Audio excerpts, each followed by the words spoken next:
Over 3,000 years ago, an unstoppable storm swept across the lands surrounding the Mediterranean. Cities that had once thrived were reduced to ashes. Kingdoms, once centers of trade and culture, vanished one by one as if they had never existed. In the few surviving records, one haunting phrase appears again and again: invaders from the sea. Who were they? The ancients called them the Sea Peoples, mysterious warriors sailing unfamiliar ships, wielding weapons no one had ever seen, speaking a language no one could understand. Where they came from, no one knew. But their arrival shook the entire known world. Strangely, even today, we know very little about them. Their origins remain obscure, their motives unknown, their true identity seemingly erased from history on purpose. All we know comes from the records of those who faced them, civilizations that endured the terror they brought.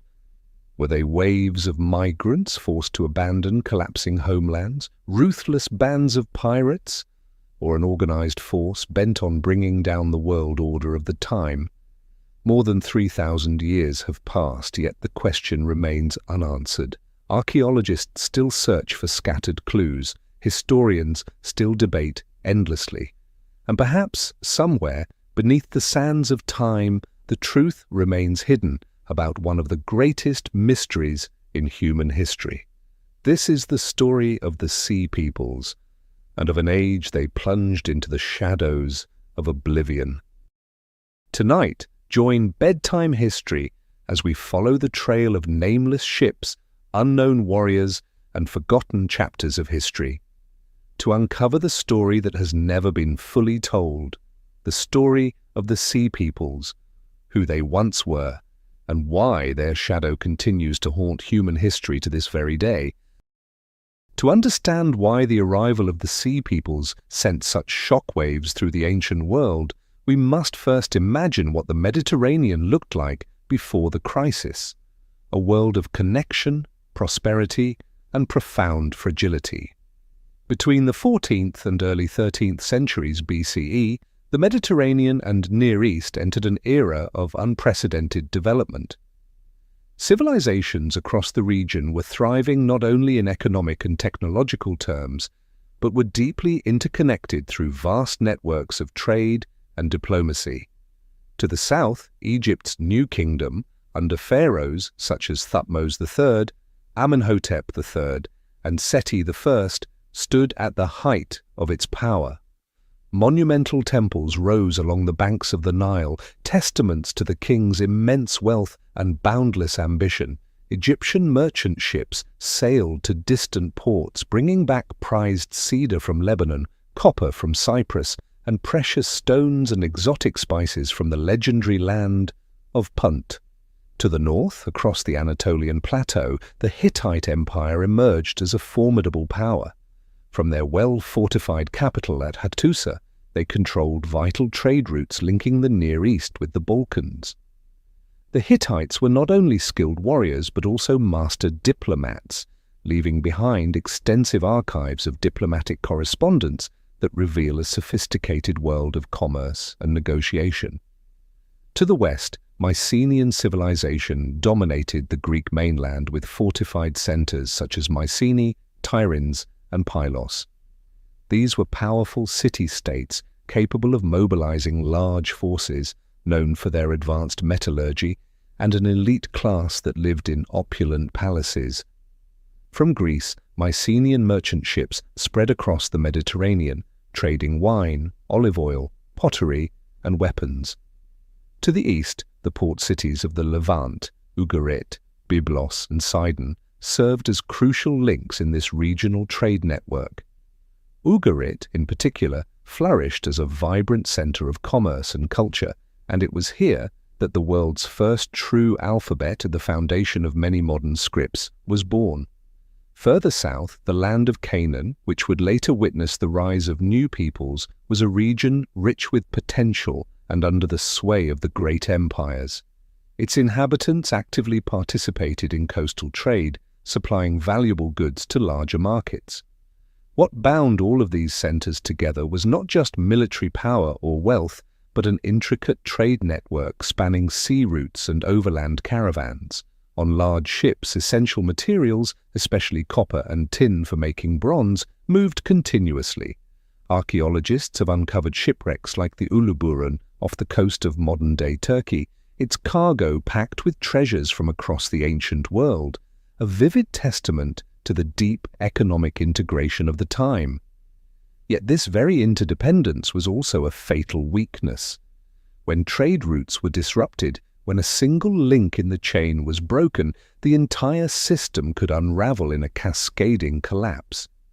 Moreover, many of these civilizations, though outwardly powerful, were built upon centralized and fragile structures of authority, leaving them vulnerable to sudden shocks.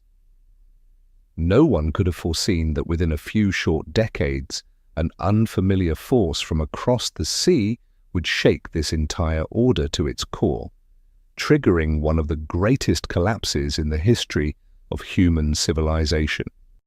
At the heart of this prosperous world was an intricate and far-reaching trade network, a system upon which every civilization in the region depended, and an invisible thread that bound their fates together.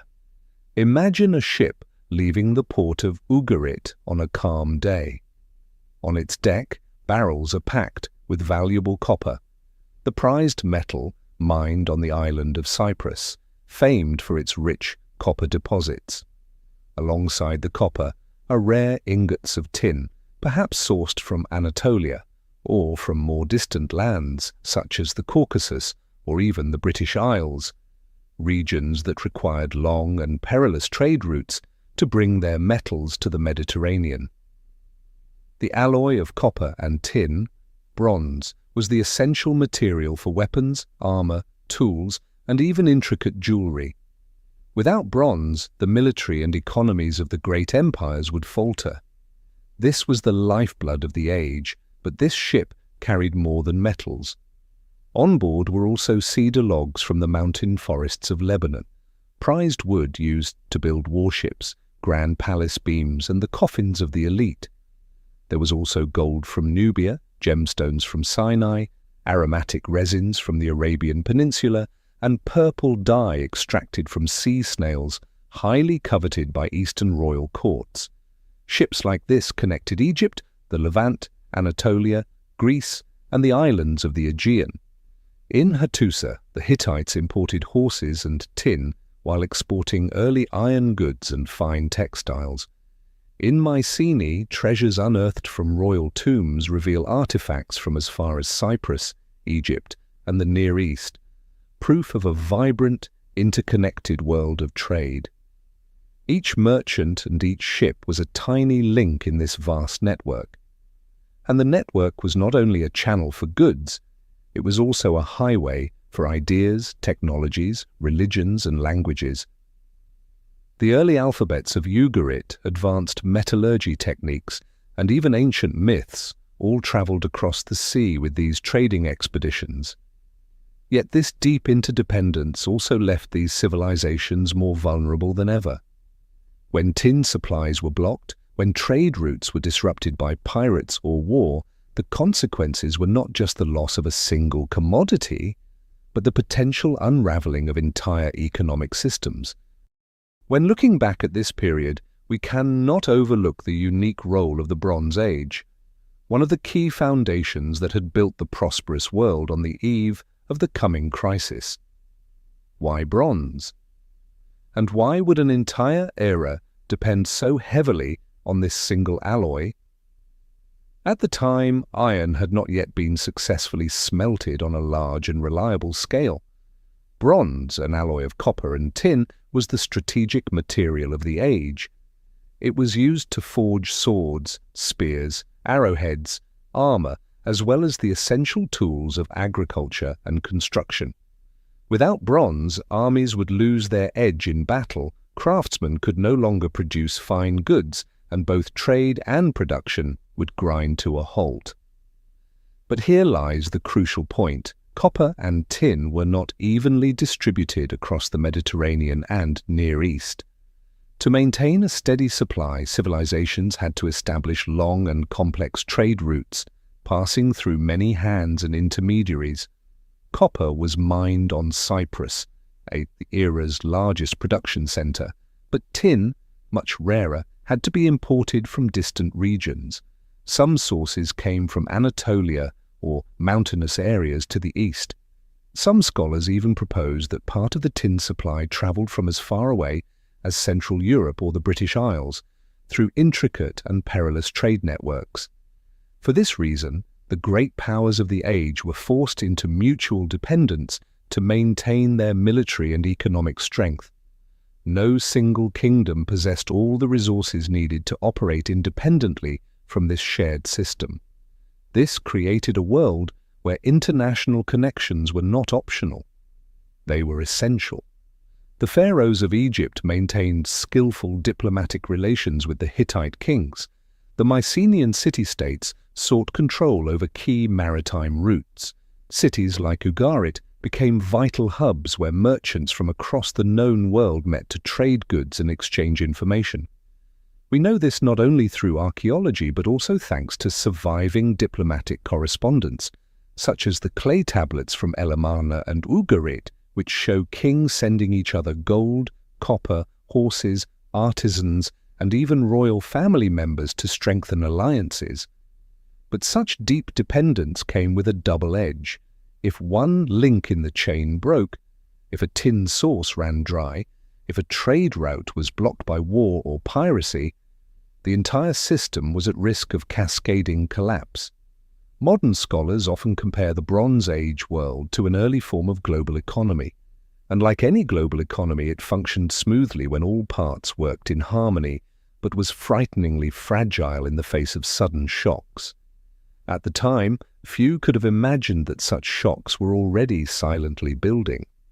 And when they finally struck, the entire world order of the Bronze Age would collapse faster than anyone had ever thought possible. But no matter how skillful the ancient kings were, and no matter how vast their trade networks, there were forces beyond human control. And the first signs of a deepening crisis began to appear, quietly, from nature itself. Modern climate research, combining data from ancient ice cores, tree ring analysis, and lakebed sediments, reveals that in the late 13th and early 12th centuries, BCE, the Mediterranean, and Near East experienced a period of severe climate instability. Prolonged droughts devastated crops, especially in regions heavily dependent on agriculture, such as Canaan, the Levant, and even parts of Upper Egypt. Tree ring studies from Anatolia show years of stunted growth, clear evidence of extended water shortages. In addition, sediment layers from lakes in the Levant reveal sharply reduced rainfall cycles, a pattern that coincides with periods of social unrest recorded in ancient texts. In an economy that relied heavily on agricultural output and imported grain shipped over sea routes, the great kingdoms began to feel mounting pressure. Food became scarce, prices soared, hunger spread through the countryside, the very regions that had long supplied soldiers and laborers to the royal courts. But nature's fury did not end there. Powerful earthquakes, now confirmed by fault-line evidence, and sudden structural collapses at archaeological sites struck down key cities. Ugarit, Hattusa, Mycenae, and many other centers show signs of earthquake destruction, either just before or during waves of violent attacks. Walls crumbled not from battle, but from the force of the earth itself. Storehouses were buried, once majestic temples reduced to ruins. In a world where the king's authority was tied to his ability to protect his people from the forces of nature, such disasters dealt a profound psychological blow. Beyond the physical evidence, surviving diplomatic letters also offer a vivid glimpse into the mood of the time. From clay tablets excavated at Ugarit, we read desperate pleas for help, reports of food shortages, civil unrest, and streams of migrants fleeing drought-stricken lands. These messages reveal a world cracking from within, an interdependent system that once nature was thrown into chaos, struggled to maintain any semblance of stability. It was in this context, the food supplies dwindled, natural disasters struck, and social tensions simmered, that the sea peoples would emerge. But were they the cause of this collapse, or simply an inevitable result of a world already unraveling? That question, even today, remains unanswered. But perhaps the clearest picture of a world coming undone is not found in the cracks in the earth, but in the trembling words etched into small clay tablets. Letters of desperation exchanged between kings, now unearthed from the ruins of the city of Ugarit. At the time, Ugarit was a thriving commercial hub on the coast of the Levant, serving as a vital crossroads in the region's economic network. The city was not only wealthy but also remarkably advanced in administration and writing. Here, archaeologists have uncovered more than 1,000 inscribed clay tablets, recording transactions, treaties, and diplomatic correspondence. Among them are letters that still send a chill down the spine when read today.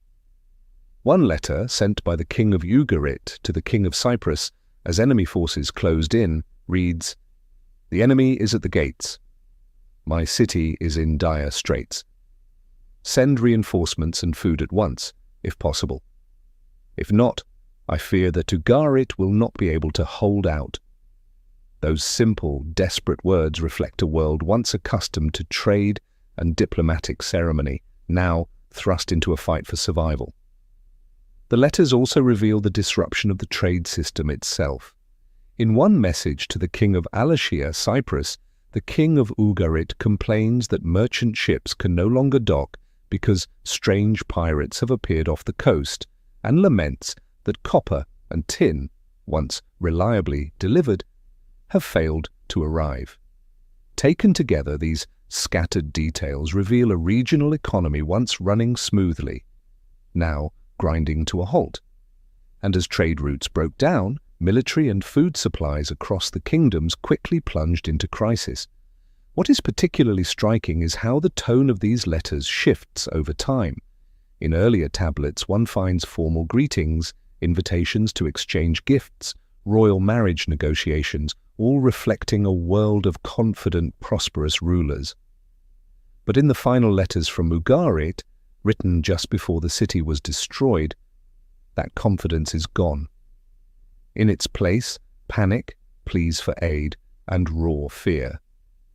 Kings who once saw themselves at the pinnacle of power were reduced to writing desperate appeals, as vulnerable as any commoner. And then one day, Ugarit fell. When archaeologists uncovered these tablets, many were still sitting on the writing tables, never sent. Those final letters, undelivered, remain a vivid testament to a world unraveling. In every line pressed into clay, we can still feel the breath of a dying era. And it was at this very moment that the sea peoples began to emerge from the shadows, as agents, or perhaps as symbols, of the end of that once glorious age.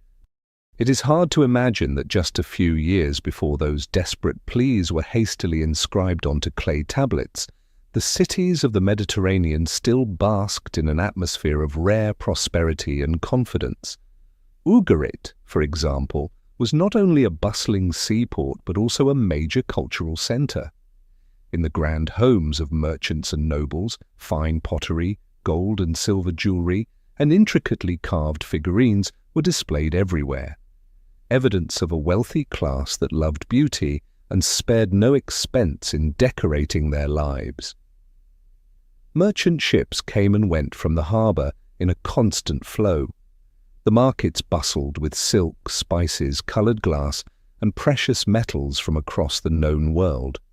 On the walls, skilled artisans depicted images of gods and ancient legends, their art reflecting a vibrant, self-assured culture. Hattusa, the capital of the Hittite Empire, was no less magnificent. Its temples and massive gates were built from colossal stone blocks adorned with detailed carvings. In the palaces, scribes carefully recorded treaties and significant events, as if time and history were theirs to command. To the west, in the Mycenaean city-states, the aristocracy's life revolved around grand palaces, where vivid frescoes covered the walls, portraying hunting scenes, rituals, and daring sea voyages. Mycenaean warriors, clad in gleaming bronze armor, paraded in festivals, proudly honoring the strength and traditions of their people. Even ordinary citizens, though not wealthy, benefited from this prosperous, globally connected economy. They wore finer fabrics, used better household goods, and had access to luxury items once reserved for the elite. In religious ceremonies, solemn processions continued as usual. Priests offered the finest goods to the gods, not only to seek blessings, but also to display their city's wealth and power. And above all, what people likely felt most deeply was a profound faith in the stability of their world order. Kings proudly carved their victories and distant treaties into stone. Merchants eagerly invested in long sea voyages. People lived with the belief that their world, and with all its complexity and brilliance, would endure for generations to come. No one imagined that in just a few short years it would all be reduced to ash. Mighty fortresses would burn. Trade routes would be severed. The joyful sounds of festivals would be replaced by desperate cries echoing across the land. And so, when we read those final letters from Ugarit, or when we stand among the ruins of Mycenae or Hattusa today, we see more than broken stone and shattered walls. We feel a deep and lingering sorrow for a world that once gleamed with confidence and life, now reduced to little more than faint echoes of a bygone age. Amid the dazzling scene we've just painted, the first deep undercurrents began to stir, not through a grand war, but through words etched in stone like a faint warning from the past. The earliest written evidence we have of the Sea Peoples comes from a famous stone monument, the Merneptah Stele, or the Victory Stele of Merneptah, erected around 1207 BCE in Egypt. At the time, Pharaoh Merneptah, son of Rameses II, faced mounting threats on both Egypt's western and eastern borders. In the inscriptions praising his victories, alongside accounts of triumphs over the Lebu and Meshwesh tribes in the west, there appears a seemingly small detail, one that would open the door to one of the greatest mysteries of ancient history. The inscription reads, "Canaan has been plundered, Ashkelon has been captured, Giza has been seized, Yanoam has ceased to exist, and Israel is laid waste, its seed is no more. And the Shurdan, Shekelesh, Ekwesh, Luka, and Teresh, those who came from the distant sea, have been defeated, no longer a threat to the land of Egypt."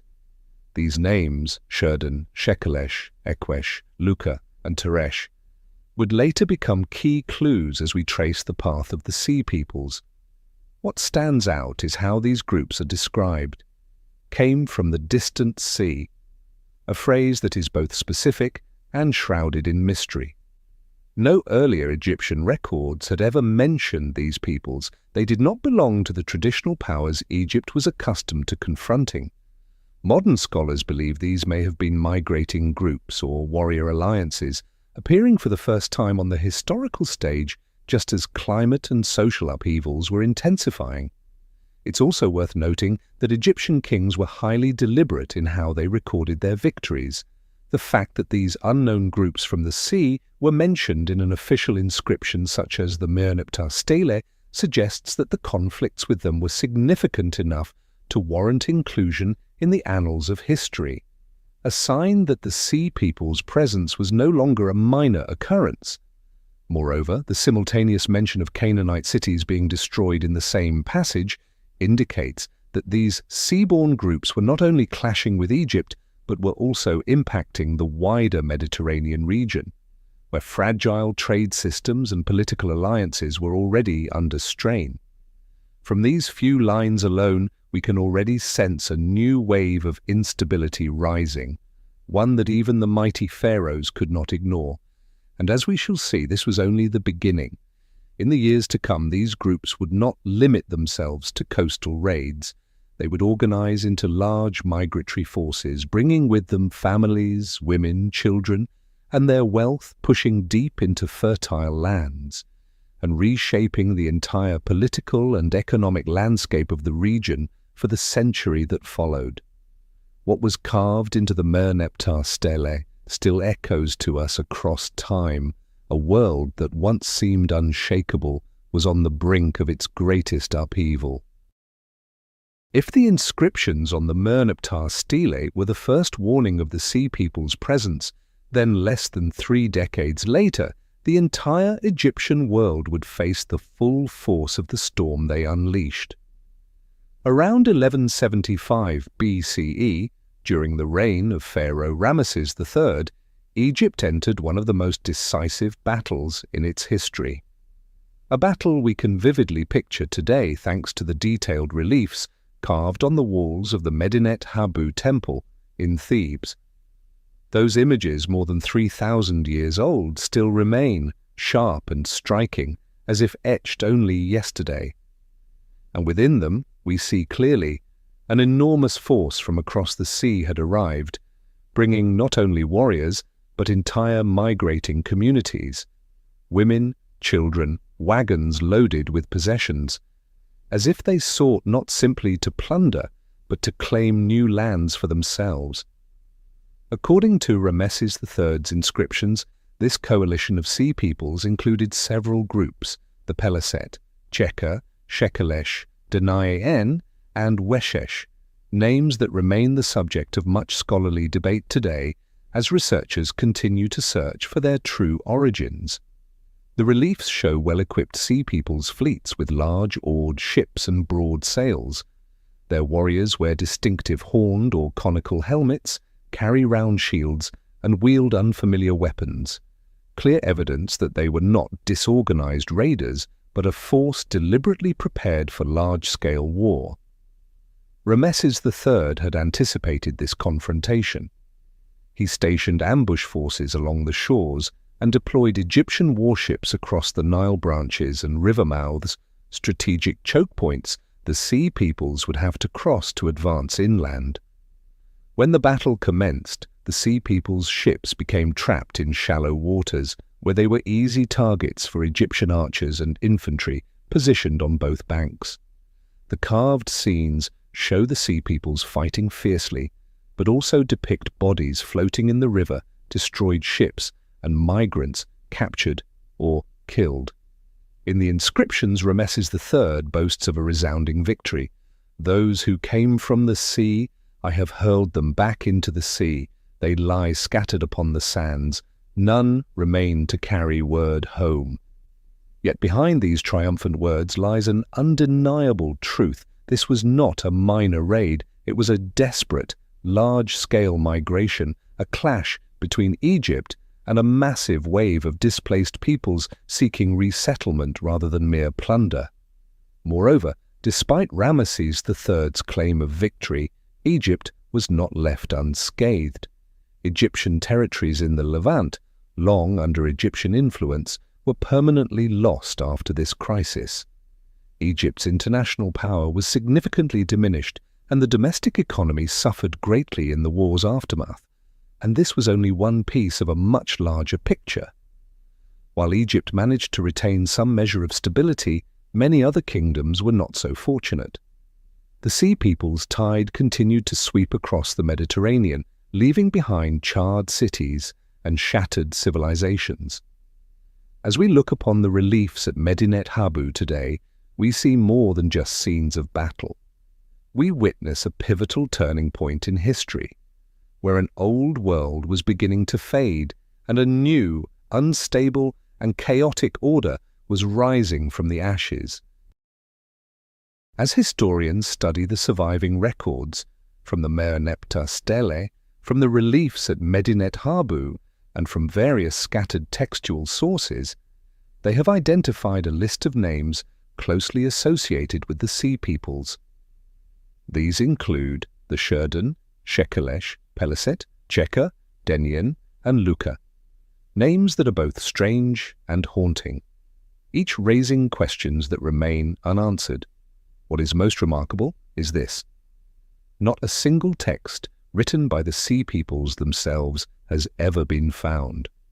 Everything we know about them comes from the records of those who fought against them, primarily Egypt, a civilization with a long tradition of meticulously documenting its military encounters. Let us take a closer look at these groups. Sherden, often described as elite warriors, distinguished by their horned helmets, fine armor, and round shields. Some scholars suggest they may have connections to the island of Sardinia, where ancient cultural traces show intriguing similarities. But the evidence remains inconclusive. The true origins of the Sherden remain a mystery. Shekelesh, a name that evokes possible links to Sicily, though, as with the Sherden, this connection is speculative and based mainly on linguistic resemblance. No definitive archaeological proof has yet tied them to the island. Peliset, perhaps the group with the clearest historical footprint. Many historians agree that the Peliset were the ancestors of the Philistines, who later settled along the coast of Canaan, founding cities such as Gaza, Ashkelon, and Ashdod. Archaeological evidence shows the arrival of a new culture in this region, one with strong Aegean influences, distinctly different from the native Canaanite culture. Cheka, another group that settled in the Levant, leaving traces in the region of Dor. Yet their original homeland is completely unknown. No one knows where they came from before joining the Sea people's migrations. Denyen, perhaps the most controversial name. Some scholars link them to the Danaoi, an ancient Greek term for the Mycenaeans. If true, it would suggest that among the Sea peoples were groups originating from Greece, but this remains a hypothesis. Luka, often associated with the region of Lycia in Anatolia, an area with a long history of seafaring and piracy. But were the Luka mentioned in Egyptian texts truly the same as the Lycian people known from later times? That question too remains unanswered. The common thread among all these names is this: we do not know where they truly came from. No ancient map records a kingdom of the Sherden or a territory of the Denyen. No city claims to have been the original homeland of the Peliset before their arrival in Canaan. And no written chronicle from these groups has ever been found. This makes the Sea peoples an exceptionally elusive phenomenon. Were they independent groups of peoples who banded together by circumstance? Or were they an organized confederation with a shared purpose, migration, and conquest? To this day, historians have no definitive answer. And it is precisely this ambiguity that ensures the story of the Sea peoples will forever carry the aura of an unsolved mystery, a true piece of forbidden history at the heart of the ancient world. But perhaps what left the strongest impression of the Sea peoples, both upon the ancient civilizations they encountered and upon us today, was not simply their mysterious names, but their striking warrior imagery preserved in the reliefs, most notably on the walls of the Medinet Habu temple. As one walks through the temple's colonnades, vivid battle scenes unfold before the eye. Egyptian soldiers facing unfamiliar warriors from across the sea, figures markedly different from their traditional enemies, such as the Libu or the Canaanites. The most distinctive feature is their headgear. Many Sea peoples' warriors are depicted wearing helmets with two sharp horns, or at times wide-brimmed helmets with a tall, projecting crest, a style not seen in Egyptian or neighboring military traditions. These helmets were not merely functional, They seem to have carried symbolic meaning, perhaps signifying strength or distinct cultural identity.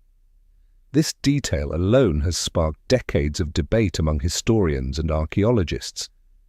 Were these ceremonial helmets reserved for leaders? Or did they reflect a characteristic warrior tradition shared across various Sea Peoples groups? In addition, we see them carrying round shields, some convex, others flat, often with a metal boss at the center, designed to deflect blows or be used offensively in close combat. This type of shield was common in the Aegean and Anatolian worlds, but relatively unfamiliar to Egyptian soldiers, who typically favored long oval or rectangular shields. As for weaponry, Sea Peoples warriors wielded short, double-edged swords, large daggers, and at times throwing spears. Notably, some reliefs depict them with leaf-shaped swords, a style remarkably similar to weapons found at Mycenaean archaeological sites. This further strengthens the theory of potential links between the Sea Peoples and Aegean cultures. Their attire is also striking. Many warriors are shown wearing short, fringed skirts with bare legs or light footwear. Such clothing allowed for agile movement, ideal for fighting aboard ships or conducting rapid coastal landings.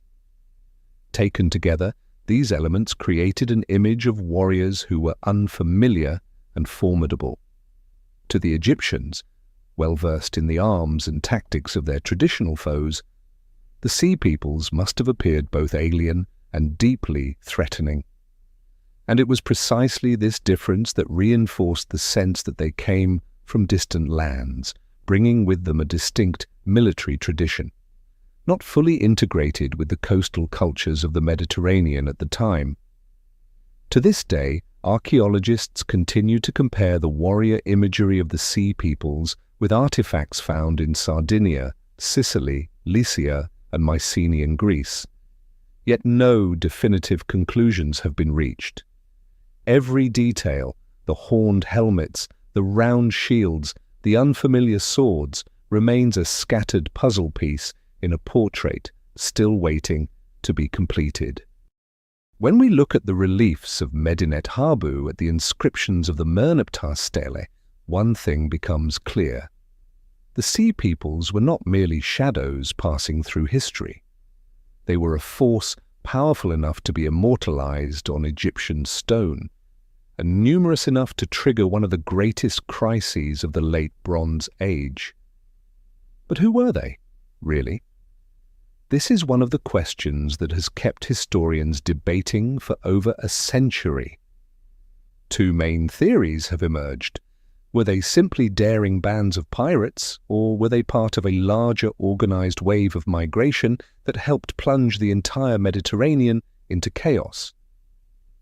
The first theory, piracy, is rooted in how Egyptian texts describe their earliest encounters with the Sea Peoples: swift attacks from fast-moving ships, sudden raids along the coast, plundering and withdrawing quickly.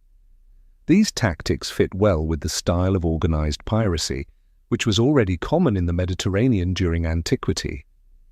Furthermore, groups such as the Lucca, connected to Lycia, a region long associated with seafaring warriors and piracy, seem to support this interpretation. But if they were only pirates, why do the reliefs depict women, children, and entire migrating groups, and why, during the major assault under Ramesses III, did the Sea Peoples bring wagons loaded with possessions, livestock, and tents? Clear signs of migration, not mere raiding expeditions. This detail opens the door to the second theory, one now supported by many modern scholars, that the Sea Peoples represented an organized wave of migration born out of profound upheaval across the ancient world. Climate crises, prolonged droughts, devastating earthquakes, and the collapse of trade networks, all of these factors turned once thriving lands into harsh, unsustainable environments. In this context, groups from heavily affected regions, perhaps from Anatolia, the Aegean, or even farther west, were forced to abandon their homelands, carrying their entire communities in search of new places to settle. Such migrations, when met with resistance from established civilizations, could easily turn violent, transforming into wars and raids. And this may be how the Sea Peoples carved their place in history, not simply as pirates, but as desperate, determined communities willing to fight for their future. Even so, the question remains open.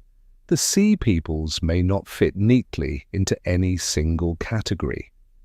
They may have been a combination of many different groups, some pirates, some migrants, some professional warriors, some refugees. It is this diversity and complexity that makes the Sea Peoples so elusive and so captivating for anyone drawn to the deeper mysteries of ancient history. To truly understand their nature, we must explore every theory, sift through every archaeological clue, and study every surviving text, a journey that, the deeper we go, reveals that some parts of history are still not ready to give up their secrets. Debates over the true nature of the Sea Peoples may continue, but the consequences they left behind are undeniable. And the city of Ugarit stands as perhaps the most vivid testament to their impact. Situated on the northern coast of the Levant, in what is now modern-day Syria, Ugarit was once one of the greatest commercial centers of the Bronze Age. From here, Ugarit's merchant ships sailed across the Mediterranean, trading copper, tin, cedarwood, colored glass, fine textiles, and countless other luxury goods. The city was not only wealthy, was remarkably advanced. The Ugaritic alphabet, one of humanity's earliest writing systems, was invented here, laying the foundation for the Phoenician script and, ultimately, for many of the world's alphabets.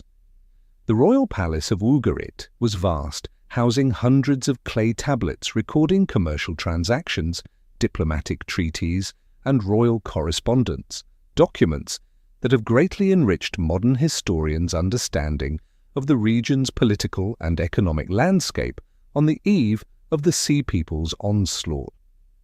But all of that changed in a matter of moments. The final letters of the King of Ugarit, as we saw earlier, clearly reflect the city's growing panic as enemy forces, believed to be the Sea Peoples, closed in. And then Ugarit vanished from history. Modern excavations at the site of Ras Shamra, where Ugarit once stood, reveal a layer of ash and destruction blanketing the entire city.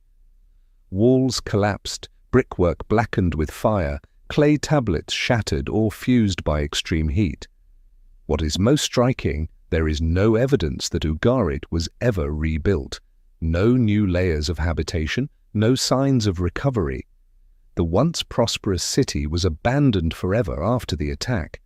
Archaeologists also found many unfinished clay tablets in kilns, a sign that the assault struck too suddenly for artisans to complete their work. Some diplomatic letters were found still lying on writing tables, never sent.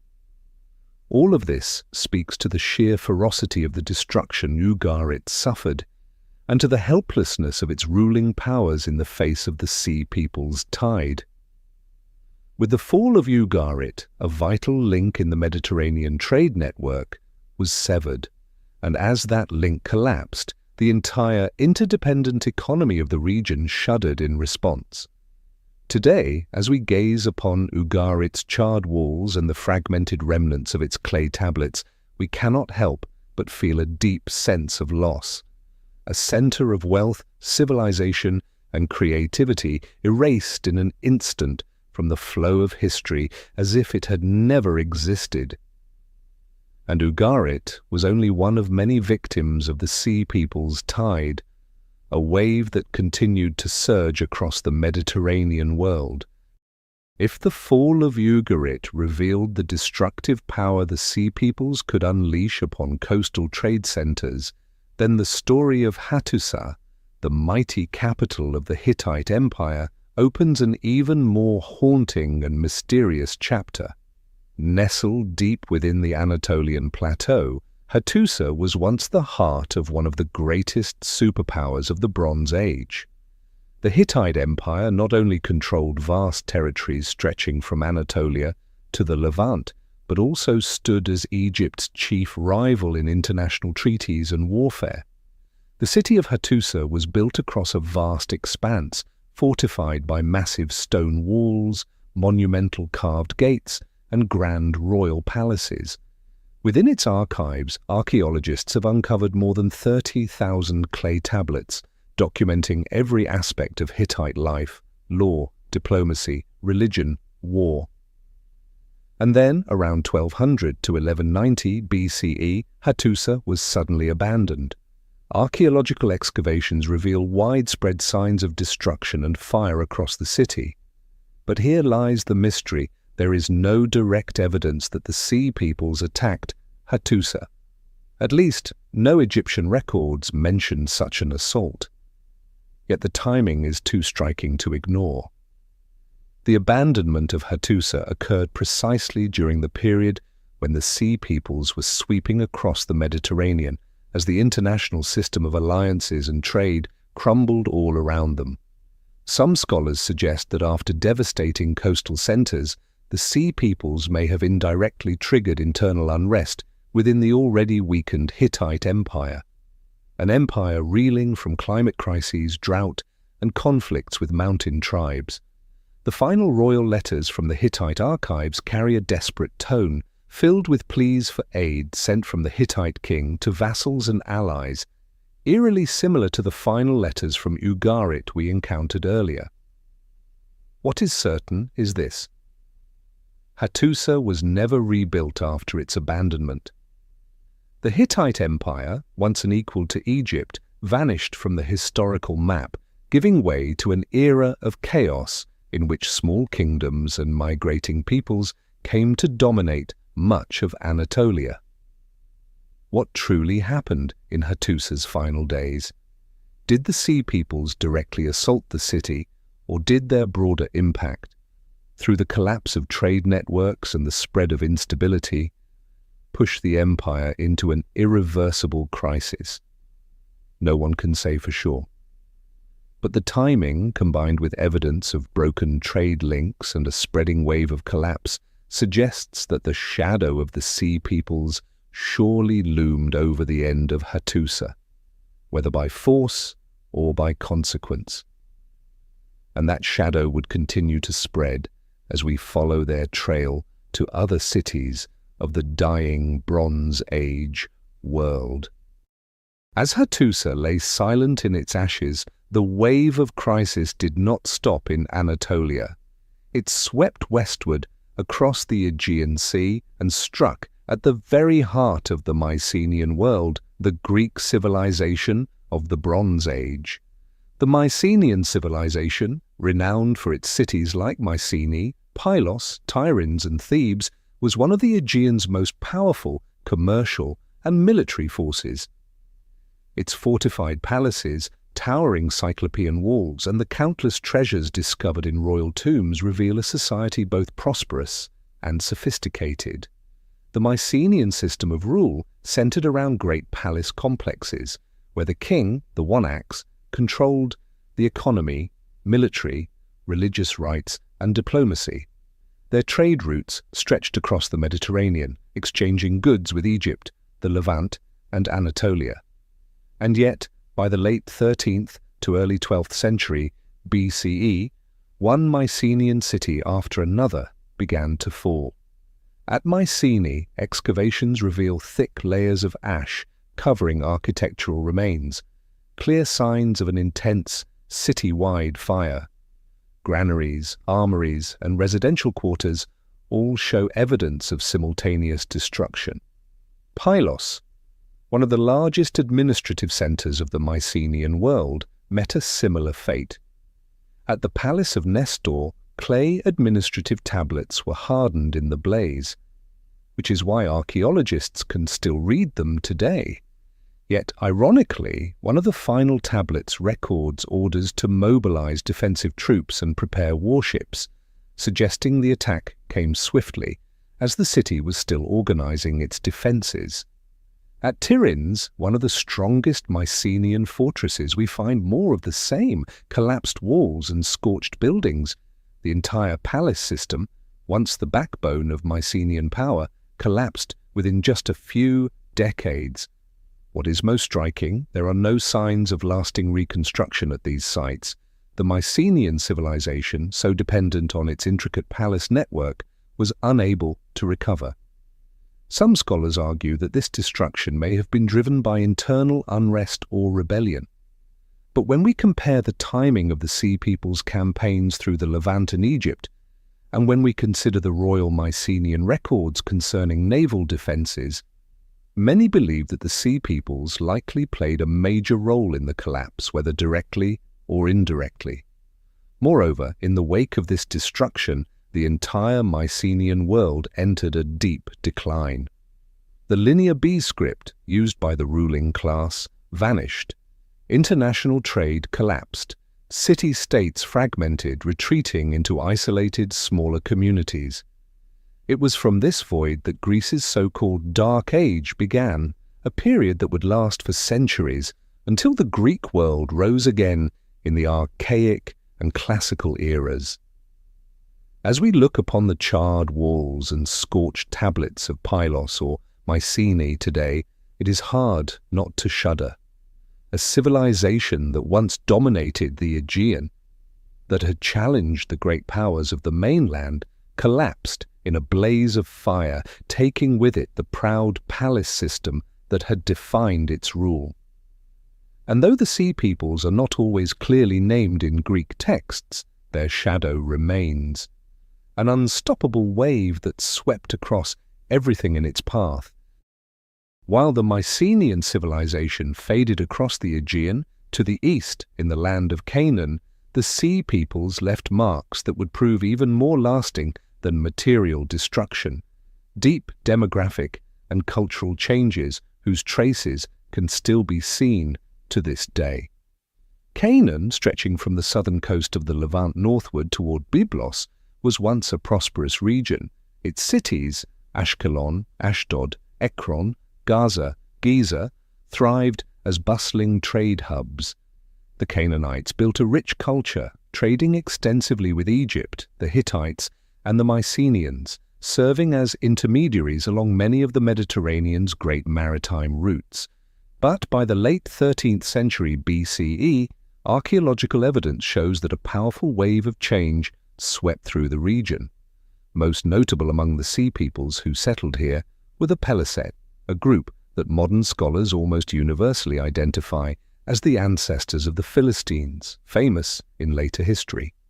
The reliefs at Medinet Habu depict the Peliset as one of the primary forces within the Sea People's assault on Egypt. But unlike some other groups, the Peliset were not completely destroyed. A portion of them, after their defeat in Egypt, established permanent settlements along the coastal lands of Canaan. Excavations at sites such as Ashkelon, Ashdod, Ekron, and Gaza reveal a new layer of habitation appearing abruptly around 1200 BCE, coinciding perfectly with the Sea People's migrations. What is striking is that the material culture of this new layer is markedly different from that of the native Canaanites. Pottery styles reflect late Mycenaean or Aegean traditions. Architectural forms, burial customs, even dietary patterns all point to a new seafaring population. From this group would emerge the people later known in the Hebrew Bible as the Philistines, key adversaries of the Israelite tribes. The Peliset settlement in Canaan did more than shift the regional balance of power. It reshaped the demographic map of the Levant. The Canaanites did not disappear, but in many coastal areas they were replaced or gradually assimilated by these new settlers. Archaeological evidence shows that the Philistines quickly built a strong economy, restored trade networks, and developed a unique cultural identity, blending their deep maritime origins with local influences. This reveals an important aspect of the Sea People's migrations. They were not solely agents of destruction, they were also builders. Some groups chose to settle, adapt, and contribute to the cultural fabric of the lands they entered, leaving marks that would endure for millennia. And so, while the cities of the Mycenaeans crumbled, while Hattusa and Ugarit became ruins, a new chapter was unfolding in Canaan, a chapter the Sea Peoples through the Peliset wrote with their very presence upon the land. But perhaps the most profound consequence of the Sea Peoples' wave of destruction was not the cities left in flames, but the collapse of a network that had once connected the entire ancient world, the intricate trade system of the Bronze Age, now shattered beyond repair. For nearly 2 centuries prior, civilizations across the Mediterranean had built a fledgling global economy, one in which vast maritime and overland trade routes linked Egypt, the Hittites, the Mycenaeans, Ugarit, Canaan, Cyprus, Anatolia, and even regions beyond. Copper and tin, the lifeblood of the Bronze Age, flowed through this system. Along with it came cedarwood, gold, silver, ivory, precious stones, fine textiles, wine, oil, and countless other rare and valuable goods. Merchant ships laden with cargo once glided across the Mediterranean like shuttles weaving a vast economic web, keeping the complex palace economies of Egypt, the Hittites, and the Mycenaeans humming smoothly. But within just a few decades, that network collapsed entirely. Coastal trade routes were blockaded or severed by the fleets of the Sea Peoples. Once thriving port cities like Ugarit were reduced to ruins. The port of Byblos fell into decline. Alashia, modern Cyprus, a key supplier of copper, was attacked and thrown into chaos. With the merchant fleets gone, the flow of copper and tin, essential for the production of weapons and tools, came to a halt. This triggered a domino effect. Without bronze, palace economies collapsed, unable to maintain military power or sustain their elite structures. Clay tablets from Ugarit and Pylos reveal that even as destruction loomed, city officials were still desperately trying to organize convoys, request aid, and mobilize their naval forces. But it was all in vain. The trade routes had become too unstable. From that point, the ancient world quickly descended from order into chaos. International alliances unraveled. Diplomatic treaties, once carved in stone as eternal promises, became meaningless as partners either no longer existed or lacked the strength to fulfill their obligations. The palace-based economic system, which relied on a steady inflow of foreign goods, could not survive. Without trade, palaces collapsed. Aristocrats lost their power, artisans found themselves unemployed, populations were forced to revert to subsistence living, roads once bustling with commerce grew silent, warehouses once overflowing with goods stood empty, docks that had once echoed with the voices of merchants were left with crumbling walls and lonely, weathered mooring posts. For this reason, many historians describe this collapse as one of the earliest examples of the failure of globalization. A world once deeply interconnected, seemingly stable, proved astonishingly fragile in the face of sudden upheaval. And when the dust finally settled, the Mediterranean world as it had been known was no more. A new order, fragmented, localized, uncertain, arose in its place, ushering in a dark age that would take centuries for humanity to recover from. As the Mediterranean world descended into chaos, the question of the true origins of the Sea Peoples became ever more urgent for modern researchers. One of the most prominent theories is this: a segment of the Mycenaean population, following the collapse of their civilization, became part of the Sea Peoples wave, migrating and raiding across the Mediterranean. This theory arises from several compelling observations. First, as we've seen, between roughly 1200 and 1150 BCE, the great Mycenaean palace cities were systematically destroyed. The power structure collapsed, the aristocracy lost its base, and many communities were suddenly cut off from the imported food and goods they had once relied upon. In this environment, many Mycenaean groups were forced to leave their former centers in search of survival. Archaeological evidence shows that after the palace system fell, the population in the Peloponnesian plains declined sharply. Many coastal areas and Aegean islands, once bustling, were abandoned. At the same time, in new regions such as the Levantine coast, a new layer of habitation appeared, bearing clear Aegean cultural traits, particularly in pottery styles, architectural methods, and burial practices. Moreover, the name Denian, appearing in the Sea Peoples lists, may be connected to Danaoi, the term later used by the Greeks themselves to describe Mycenaean peoples. This has led many scholars to argue that some displaced Mycenaeans, rather than waiting to perish, joined with other Sea Peoples groups, forming armed migrant bands that fought and sought new lands. Yet this theory faces notable challenges. First, there is no direct evidence that the Sea Peoples who attacked Egypt spoke Greek or bore the distinct symbols of the Mycenaean kingdoms. Second, the cultural diversity among the Sea Peoples was immense, from the horned helmets of the Sherdan to the round shields of the Peliset to weaponry and dress styles that varied greatly between groups. This suggests that if the Mycenaeans were involved, they were but one part of a far more complex alliance, not its dominant force. Furthermore, within Greece itself, archaeology shows that some Mycenaean communities did persist after the crisis, especially in rural areas and on certain islands.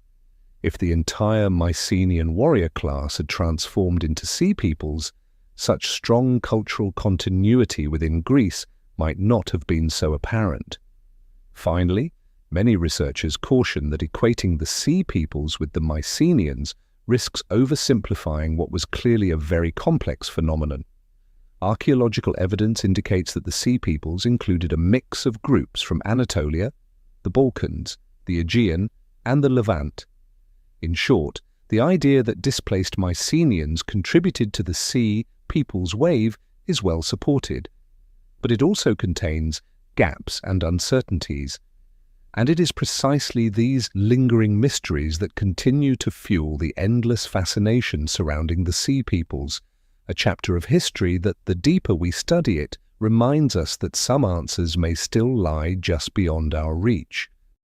In the effort to unravel the true nature of the Sea Peoples, a second major theory has drawn considerable attention from modern scholars. Could part of the Sea Peoples wave have been linked to migrating groups from the Balkans, particularly the Dorians, tribes moving southward during that time of crisis? This theory is grounded in a series of observations from both archaeology and modern genetic studies.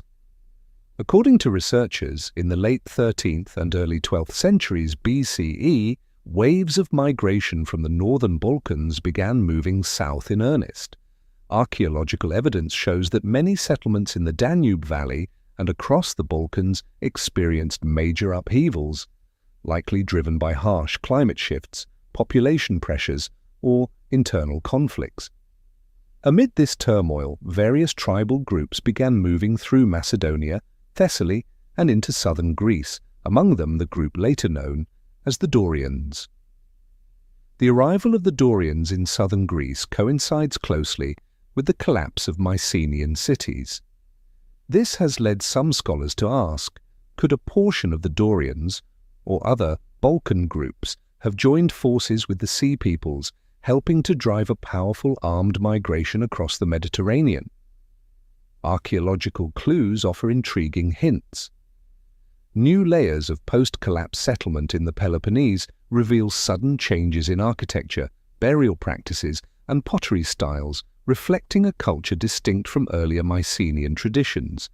Similarly, along the Levantine coast, certain pottery types and construction techniques appear that bear traits associated with the Balkans or northern Greece. While this evidence is not strong enough to definitively prove that Dorians directly participated in the Sea Peoples, the timing is certainly suggestive.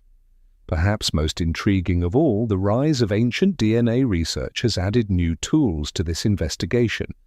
Scientists are now analyzing ancient remains from Greece, the Balkans, and the Levant. Preliminary results suggest that during the transition after the Bronze Age collapse, there was an increase in genetic markers linked to Balkan populations within southern Greece and in some coastal Levantine communities as well. This raises the possibility that migrating Balkan groups not only entered southern Greece, but that some may have joined seaborne migrations, becoming part of the Sea Peoples wave that so profoundly reshaped the region.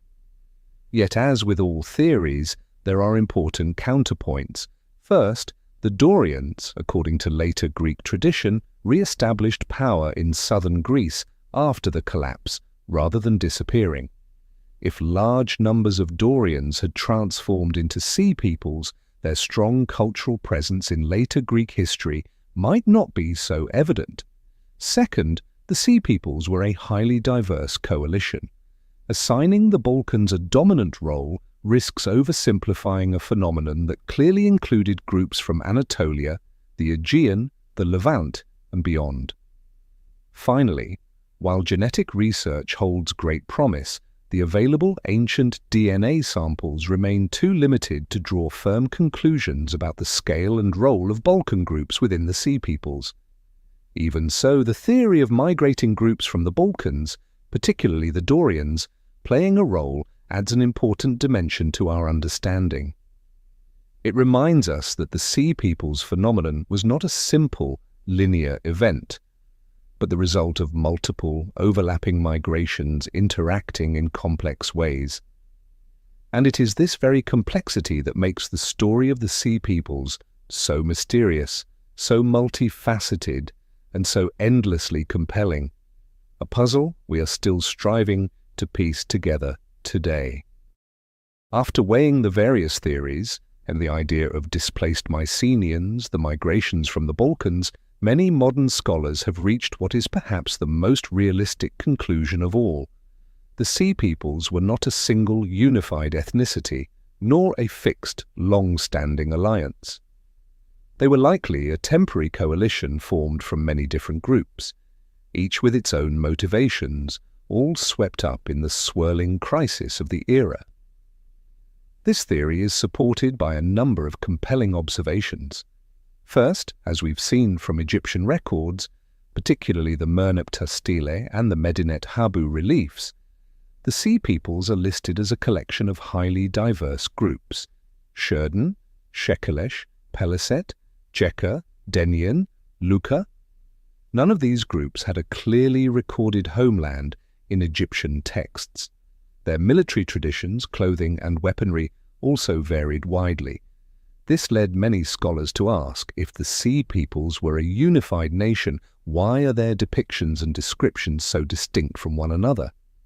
The most reasonable answer is that the Sea Peoples were likely a loose confederation, formed amid the broader regional collapse.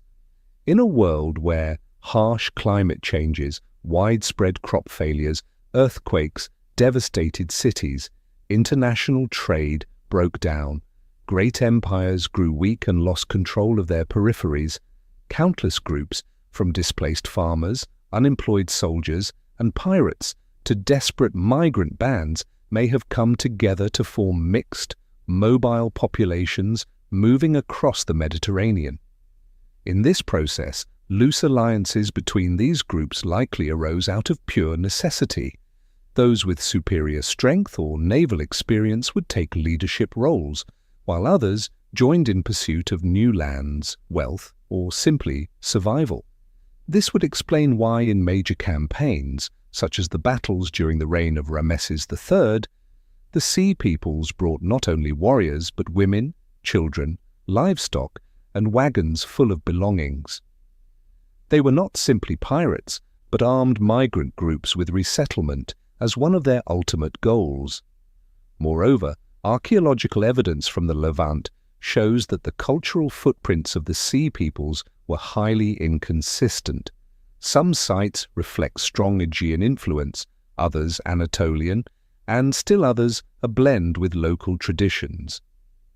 This further supports the idea that the Sea Peoples were not a homogeneous bloc, but rather the product of many migrating peoples and forces converging amid the chaos of the time. And perhaps the most compelling aspect of this theory is that it reflects the true, volatile nature of the era. As the old world order collapsed and palace systems failed to protect their populations, people had little choice but to move, and in an age of turmoil, military strength became a critical means of survival. Thus, from a patchwork of disparate groups, a loose Sea Peoples coalition emerged, part fighting force, part refugee wave, seeking places to endure. Such a coalition could dissolve upon reaching new lands or evolve as circumstances changed, which helps explain why their historical traces appear so fragmented and elusive. For this reason, many scholars today view the idea of a temporary hybrid alliance as the most plausible and fitting explanation, and also why the mystery of the Sea Peoples continues to resist any final simple answer. Of all the theories surrounding the rise of the Sea Peoples, perhaps the most compelling is the one that centers on climate crisis, because it offers insight not just into the Sea Peoples themselves, but into an entire world that was fracturing at its very foundations. Modern climate studies, combining ice core analysis, tree ring data, lake sediment records, and pollen evidence, show that in the late 13th and throughout the 12th centuries BCE, the Mediterranean and Near East experienced a prolonged and severe drought. These drought cycles may have lasted anywhere from 50 to 150 years, deeply impacting the rain-dependent agricultural systems of many regions. In the Levant, sediment cores show sharp declines in rainfall, which in turn led to major drops in wheat and barley production. In Anatolia, tree ring studies from ancient pines reveal years of stunted growth, a clear sign of repeated crop failures. Meanwhile, in regions like the Aegean and the Balkans, with rugged mountainous terrain and limited fertile soil, food shortages would have become even more dire as the climate deteriorated. Against this backdrop, societies that had long depended on trade networks and centralized palace economies began to lose their stability. As food became scarce, prices soared, public unrest grew, and the lower strata of society were pushed toward desperation. With few options left, many groups were forced to abandon their homelands, joining waves of mass migration. Yet migrating through a world where much of the old political order had already collapsed, and where the remaining fertile lands were now concentrated in scattered coastal cities or river valleys, conflict was all but inevitable. Moreover, in such an unstable world, isolated migrant groups could not easily defend themselves. Thus, many chose to band together, forming armed coalitions capable of both protecting their members and seizing resources when necessary. And so, from desperate farming communities, unemployed soldiers, and displaced nomadic peoples, the alliances that became known as the Sea Peoples began to take shape. In this view, the Sea Peoples were not the original cause of the collapse, but a direct consequence of deepening climate and social crises. Yet, as these migrating groups moved across the region, their very presence accelerated the collapse already underway. Cities were destroyed, trade routes severed, farmers driven from their fields, creating a spiraling cycle of violence and displacement. Archaeological evidence strongly supports this interpretation. Destruction layers in cities such as Ugarit, Mycenae, and Pylos align closely with the known period of extended drought. And in the Levant, new populations appear in the archaeological record at precisely the moment when palace networks and trade systems were breaking down. Many scholars today believe that this combination of climate crisis and violent migration was likely the single most powerful driver behind the Sea Peoples phenomenon. A world that had relied on climate stability and the prosperity of trade, once stripped of those foundations, could not help but descend into waves of violence and migration. And in this spiral, the Sea Peoples were neither pure villains nor mere victims, but the most visible symbol of an era coming undone. But the deeper we dig into the story of the Sea Peoples, the more we run up against what may be the greatest wall of uncertainty in the entire mystery. We do not truly know where they came from. Across thousands of clay tablets, countless reliefs, and the written records of ancient civilizations, there is not a single line that clearly speaks of a homeland of the Sea Peoples. No nation is named, no king ever declares himself king of the Sherden or king of the Peliset. No map from the era marks the territories of these groups. Why is that? Part of the reason lies in the very nature of the surviving historical sources, which come largely from the Egyptians, the ones who fought against the Sea Peoples. Remember, Egypt was one of the few great civilizations to survive the Sea Peoples storm intact. And the Egyptians had a very particular way of recording history. Every inscription, every stela, every relief was meant to glorify the pharaoh's victories, to reinforce the eternal image of royal power. In that style of recording, enemies were always portrayed as barbaric, stateless, illegitimate, like waves of chaos crashing against the order maintained by the pharaoh. Even the way the Sea Peoples are listed in Egyptian texts reflects this approach. Group names are provided with vague descriptors like "from the sea" or "from foreign lands," without clear geographical references or directional markers. This may well reflect the Egyptians' own lack of true knowledge about the origins of these groups. But it may also have been intentional propaganda, obscuring the identity of the enemy while magnifying the perceived power of the pharaoh. Moreover, the Sea Peoples themselves were not centralized empires with advanced administrative systems. They were loose coalitions of diverse groups, many of them migrants, climate refugees, or displaced communities. By their very nature, they left behind no writing systems, no temples recording their history, no royal chronicles. What survives of them comes only through the records of those who opposed them. And as every historian knows, history is written by the victors. Thus, virtually all that we know about the Sea Peoples today comes through the Egyptian lens, a biased lens, crafted for political purposes and sometimes prone to exaggerate the pharaoh's achievements. Adding to this, many of the regions from which the Sea Peoples may have originated, the Anatolian coasts, the Aegean, various western islands, were themselves devastated during the Bronze Age collapse. Many cities were burned and never rebuilt. Older writing traditions vanished. The potential sources of first-hand history from the homelands of the Sea Peoples simply did not survive. It is this combination of the Egyptian bias in historical recording and the absence of records from the Sea Peoples themselves that has left us with a near impenetrable gap in our understanding. And so, even though the Sea Peoples truly shook the entire Mediterranean world of their time, they remain, and may always remain, shadows in the memory of humanity. A strange wave from the past whose echo we can still hear, but whose true shape we may never fully see. While the original homeland of the Sea Peoples remains an unsolved mystery, their post-collapse journey has left much clearer traces on the historical map. One of the most striking examples is the rise of the Philistines, a group that archaeological evidence shows was directly linked to the Peliset, one of the key contingents of the Sea Peoples.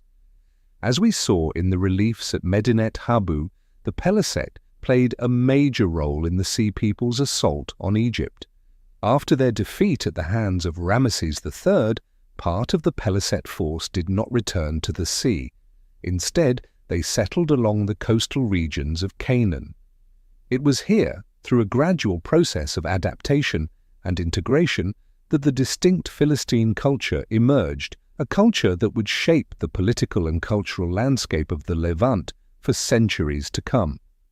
Archaeological excavations in cities such as Gaza, Ashkelon, Ashdod, Ekron, and Gath have provided clear evidence of this transformation.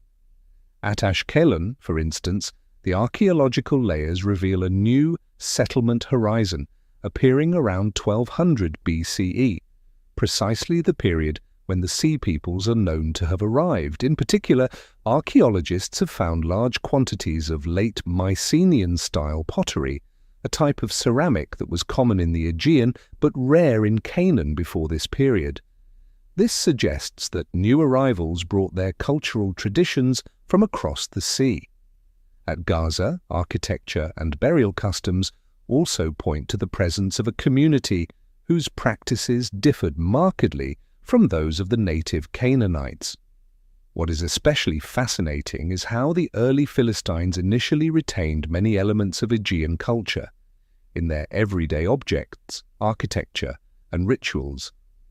Yet, over time, they blended into their new environment, creating a unique hybrid culture that combined seafaring influences with strong local traditions. This evolution is particularly evident at sites like Ashkelon and Ekron, where later Philistine pottery developed its own distinctive style, no longer a mere imitation of Mycenaean forms. From a genetic standpoint, modern DNA analysis has further revealed that early Philistine populations carried genetic markers consistent with Western Mediterranean origins, reinforcing the theory that a segment of the Sea Peoples, specifically the Peliset, played a foundational role in this community.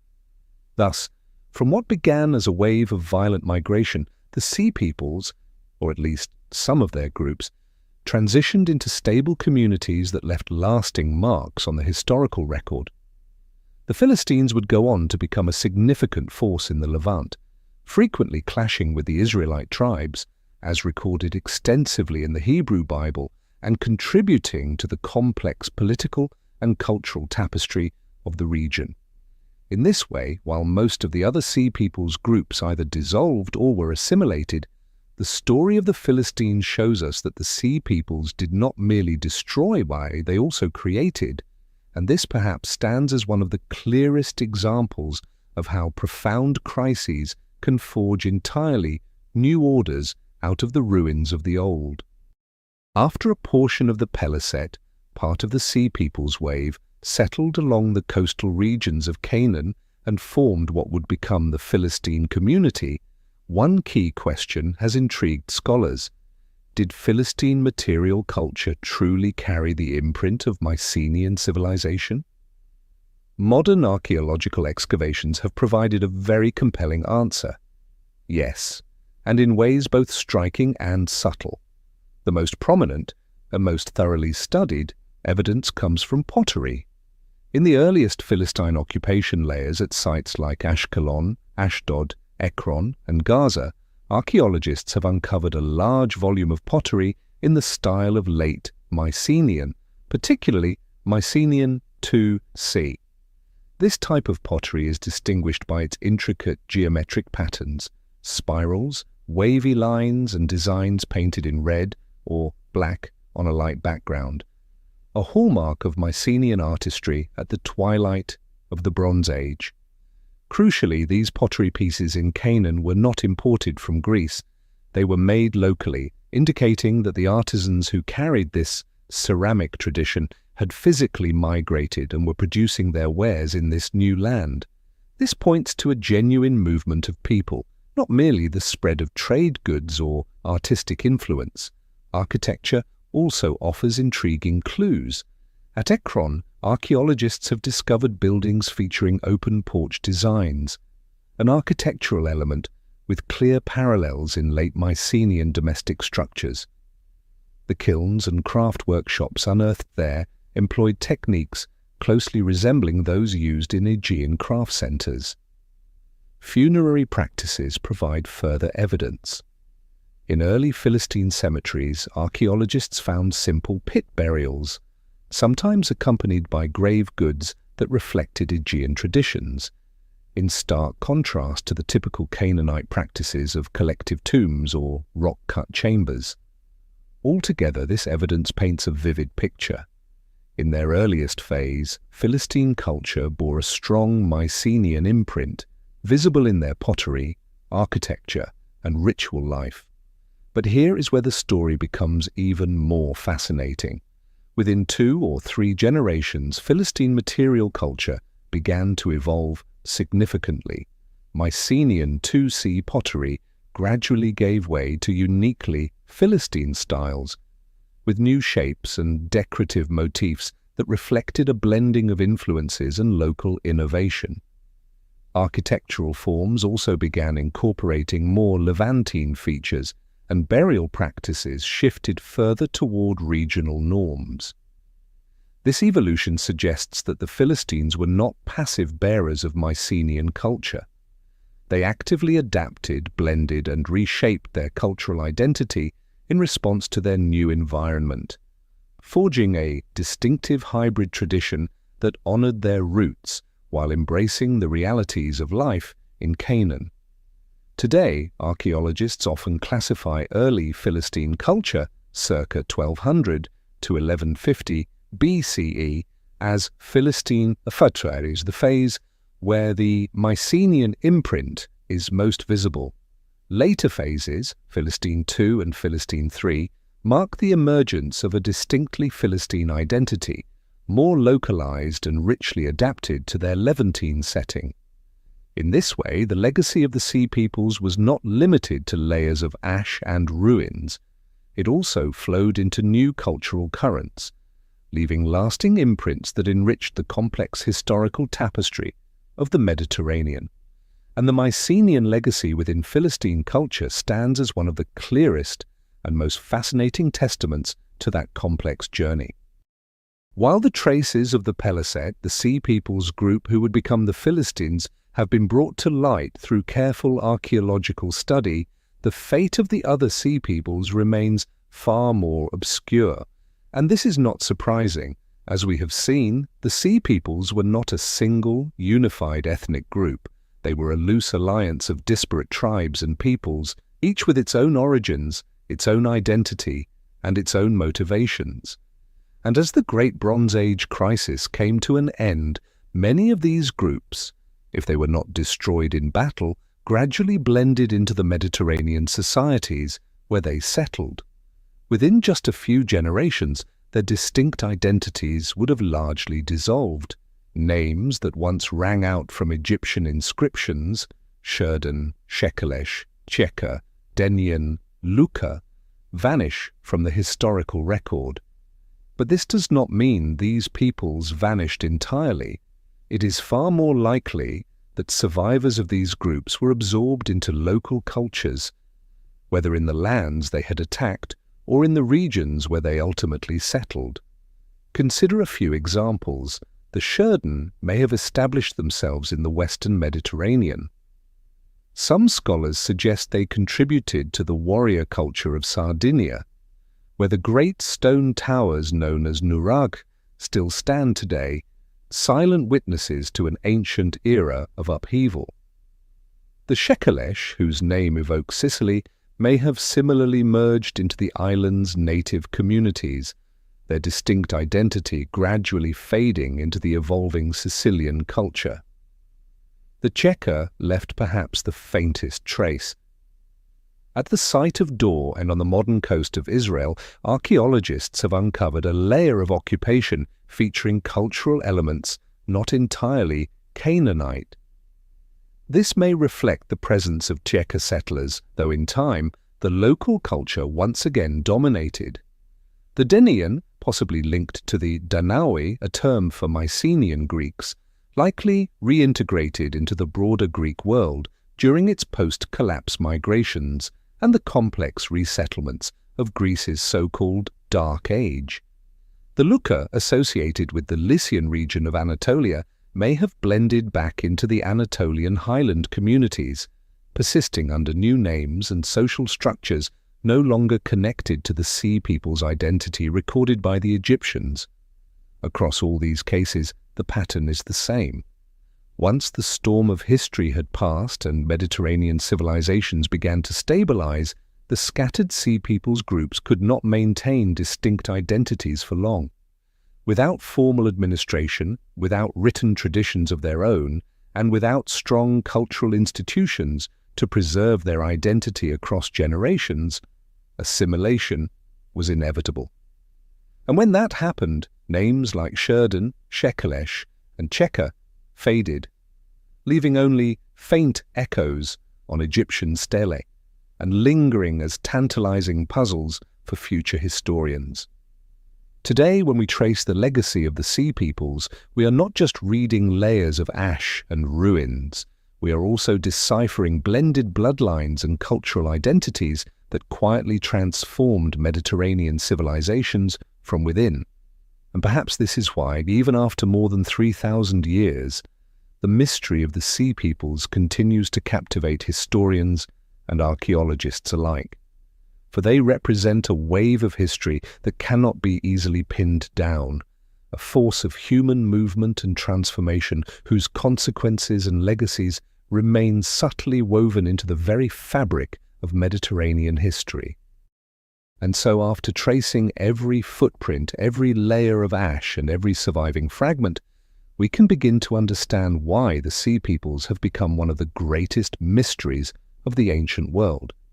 Not because they never existed, on the contrary, their impact is clearly visible in the archaeological layers, in the ruins of fallen cities, in vanished civilizations. Not because there are no records. For Egyptian inscriptions, layers of material in Canaan, the Levant, and the Aegean all tell pieces of their story, but perhaps this is what makes the mystery so compelling. The more evidence we uncover, the more we realize that what we know is only the visible tip of a vast, submerged iceberg. First and foremost, the origins of the Sea Peoples remain elusive. For more than a century, scholars have tried to trace the roots of each group: Peliset, Philistines Sheridan, Sardinia, Shekelesh, Sicily, Denian, Mycenaean, Danaoi, Cheka, Lucca, parts of Anatolia. And yet no single theory has proven strong enough to achieve universal consensus. Even in Egyptian records, the Sea Peoples are always described as waves of invaders from the sea, from foreign lands. With no nation, no known kings, no recorded capital cities. This made them one of the most shadowy, ungraspable foes that ancient civilizations ever faced. Second, the Sea Peoples left behind no written history of their own. There is no Sea Peoples chronicle, no stela proudly recounting their victories from their perspective, no surviving texts telling their story in their own voice. Everything we know comes from the other side, from Egyptian records, from scattered archaeological traces, from the ruins of civilizations they struck and then vanished from. This ensures that their image remains forever half seen, half unknown. We cannot say with certainty how strong they were, how numerous, how organized, or even whether they were a single, coordinated force or multiple waves of migration layered upon each other. Third, while the Sea Peoples' impact is undeniable, their material legacy is difficult to trace. They helped bring about or accelerate the collapse of many Bronze Age civilizations. The Hittites, fallen; the Mycenaeans, devastated Ugarit, burned many Canaanite cities, conquered or transformed. Yet after the wave had passed, most Sea Peoples groups either merged into local societies or faded from memory.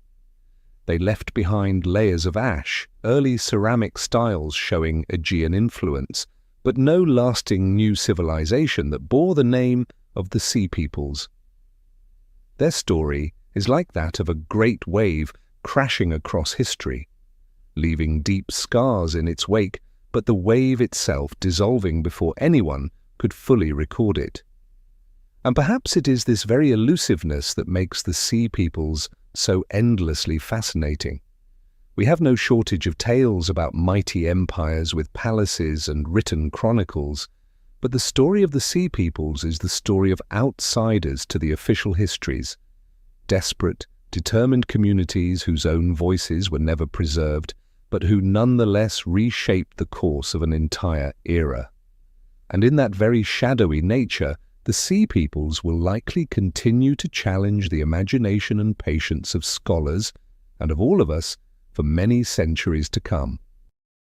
But perhaps in this entire journey to understand the Sea Peoples, the most profound question is not who they were, but how history has or has not remembered them. For without the inscriptions of Egypt, we might never have known that a wave of Sea Peoples once shook the ancient world.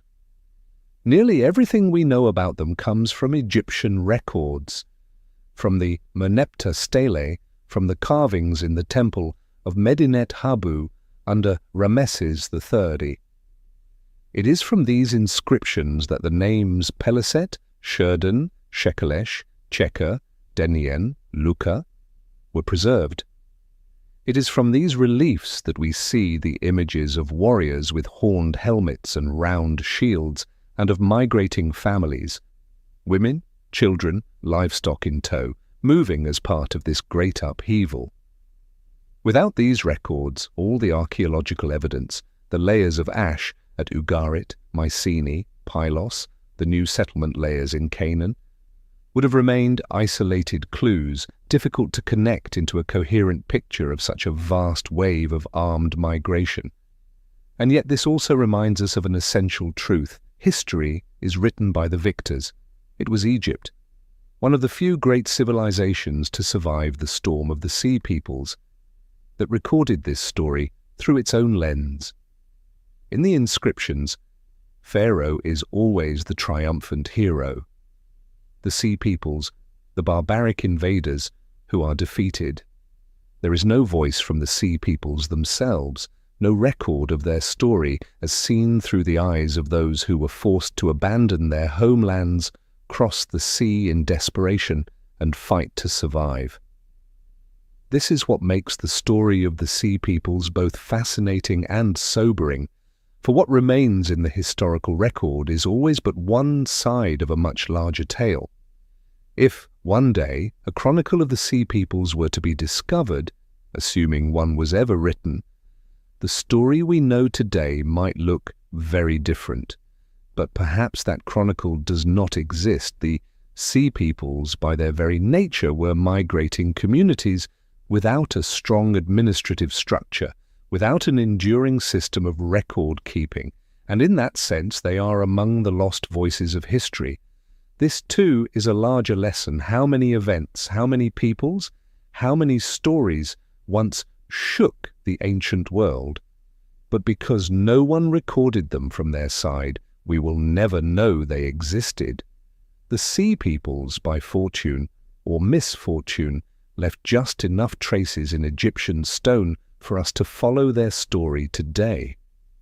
But surely many other Sea Peoples in the long human story have been swallowed in complete silence, leaving behind nothing but layers of earth and stone.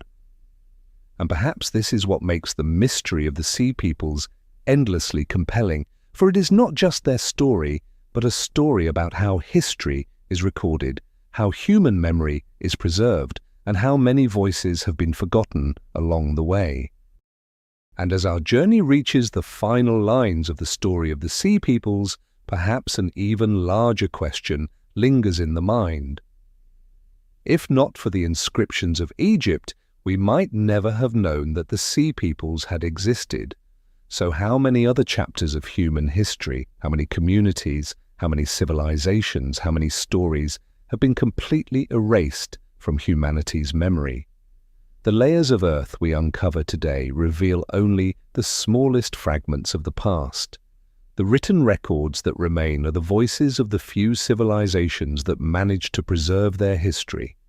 Behind every carved stone, every broken shard of pottery, every line etched into temple walls, lies a vast ocean of things unknown and perhaps unknowable, and this is why the journey of exploring history never truly ends. For history is not only what we know, it is also what has been forgotten, buried, or never recorded at all. The Sea Peoples offer one of the most vivid examples of this, an anonymous wave that reshaped the political, economic, and cultural map of the entire Mediterranean. And yet, whose identity has all but faded into the sands of time. But they are not the only ones. If the Sea Peoples could shake an entire age, and yet today we still do not know who they truly were, how many other stories have been completely lost, leaving no trace in the written records we now possess? Perhaps somewhere in a distant land, beneath layers of earth yet to be unearthed, clues still lie hidden, fragments that could forever change the way we understand the past. And perhaps, through conversations like this, through every video and every story we tell, we can help keep these questions alive so that history remains not a closed book, but an ever-open door to new discoveries. If you too feel there is still so much we do not know about the past, if you too wish to continue this journey of exploring forgotten histories and unsolved mysteries, feel free to subscribe to the channel. It will be your way of staying connected to the journeys ahead, to stories that just might change the way you see the human story. Because this journey, like the history it explores, will never truly come to an end.